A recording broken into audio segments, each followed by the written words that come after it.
Bonjour, bien écoutez, les conditions n'étant pas réunies pour vous accueillir au Cercle, le restaurant de l'Opéra de Saint-Étienne, vous nous manquez, donc bienvenue à la maison pour cette première recette. En ce dimanche de Pâques, on va cuisiner un gigot d'agneau. Voilà, alors je dois vous préciser qu'on est filmé par un super caméraman qui s'appelle Abel. Bonjour. Voilà, donc soyez indulgents, hein, qu'on ne mette pas les mains devant l'objectif.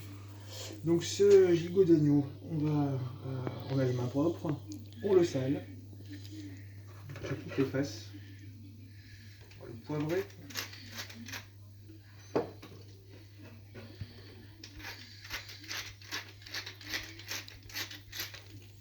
On a réalisé une marinade à base d'huile d'olive, donc 10 centilitres environ, 2 gousses d'ail écrasées, le jus d'un citron, le zeste d'un citron. Donc là, c'est important d'utiliser du citron bio quand on se sert du zeste, hein. Sinon c'est chargé en pesticides, de même que les fans de légumes aussi, quand on les emploie, c'est des éléments sensibles qui se chargent en pesticides. Donc voilà. On parlera de zéro déchet plus tard, peut-être dans un autre sujet. Mais les fans et les zestes, vraiment acheter du bio. Donc là, je me suis fait un petit pinceau avec du thym, du romarin. On va caresser notre gigot d'agneau. Alors là, il y a deux utilités à faire ça. Donc on va se servir des doigts aussi, hein. On va masser le muscle, parce qu'il va atteindre la viande, véritablement.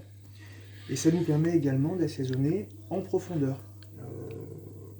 On est sur un assaisonnement global et pas un assaisonnement superficiel comme on pourrait faire avec simplement du sel avant la cuisson. Donc là, on n'hésite pas à passer les doigts dans les interstices. Vous voyez ?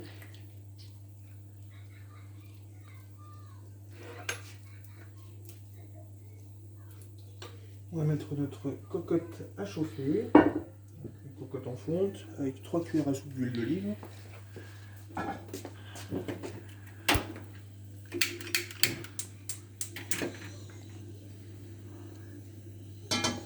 Voilà, ça va pouvoir nous permettre de vous parler. Alors, je me lave les mains. Dans ce gigot d'agneau, nous allons le cuisiner. Au foin. Voilà, on va le cuire dans du foin. Ça va nous rappeler des souvenirs de vacances, Abel, n'est-ce pas, hein, quand on voit les petits agneaux dans l'Aveyron qui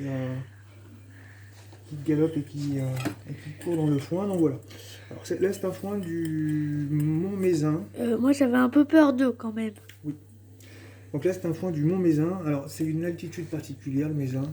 Et c'est un plateau extraordinaire où pousse la cistre. Alors, elle est très présente dans ce foin-là. Il faut savoir que dans un foin, il y a entre 15 et 20 espèces d'herbes différentes, hein. Mais là, la cistre est très présente. C'est l'alimentation par excellence du fin gras du Mézin. Là, c'est la pleine saison, donc voilà, n'hésitez pas. Donc, on va colorer notre gigot d'agneau dans la cocotte. Alors là, il ne faudrait pas qu'il soit plus gros, hein. Il rentre tout juste.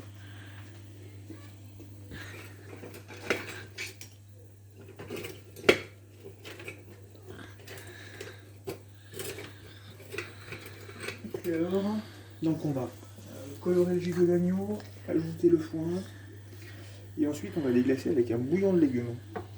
Pendant que ça colore, je vais en profiter pour vous parler du bouillon de légumes, qui va revenir régulièrement dans nos préparations. Là, on a fait bouillir pendant 20 minutes une carotte, un oignon, du céleri, du thym, du laurier.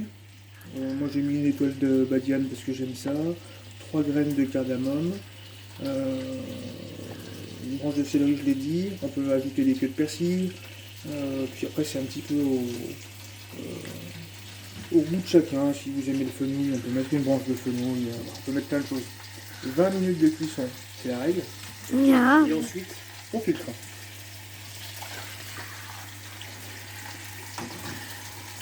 Voilà. On filtre. Alors, là, le bouillon de légumes, il va avoir un double emploi. l'emploi va être le liquide en fait qui va nous aider à réaliser le jus. Et c'est aussi une base aromatique, une construction aromatique, les fondations de la sauce. Là voilà, l'agneau commence à bien colorer.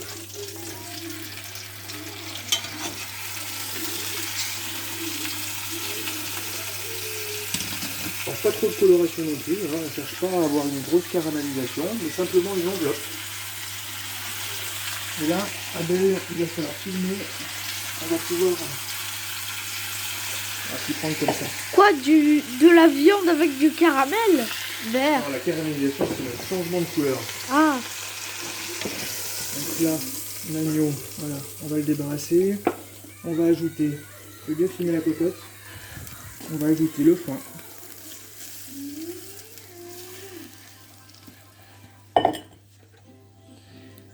Le gigot d'agneau.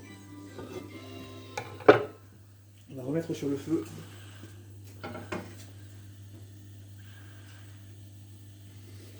Et alors, on aurait pu faire comme on faisait il y a 25 ans, faire revenir une carotte, un oignon, une branche de céleri, un blanc de poireau, une gousse d'ail dans la cocotte, déglacer au vin blanc, mettre un petit peu d'eau, et on se dit qu'on aurait peut-être eu le même effet que de faire un bouillon de légumes avant. Eh bien non. Ce qu'il faut savoir, c'est qu'un bouillon de légumes, 20 minutes de cuisson, c'est pas un hasard. La carotte, le poireau, l'oignon, le céleri, au-delà de 20 minutes de cuisson, il n'a plus rien à donner. Il a tout donné. Quand on dépasse ces 20 minutes, par contre, comme là on va être sur une cuisson lente et longue pour ce gigot d'agneau, le légume peut donner de l'amertume. Si on n'a plus de liquide dans la cocotte aussi, il n'y a rien de pire qu'un oignon brûlé au fond de la casserole qui peut anéantir une sauce. Donc là c'est une précaution supplémentaire. On fait une infusion en quelque sorte, comme une tisane. On va pouvoir déglacer au bouillon de légumes. oula, ça fait du bruit. Voilà. Là c'est le couvercle.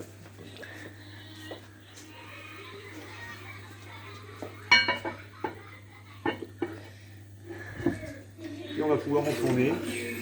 Là on a fait préchauffer le four thermostat 6, donc 180 degrés. Pendant 1h15, on ira lui rendre visite, voir un petit peu où on en est sur la cuisson. Et s'il faut prolonger, on vous expliquera comment. On peut travailler aussi sur le couple temps-température. On parle souvent de cuisson lente. Cuisson lente à basse température, c'est on augmente la durée et on diminue la température. Souvent on parle du gigot de 7 heures qui cuit à 120 degrés pendant 7 heures. Moi très honnêtement, cuisson basse température, je vous conseille d'ajouter une heure de cuisson, donc 8 heures, le gigot de 8 heures, et par contre à 110 degrés, ça change tout.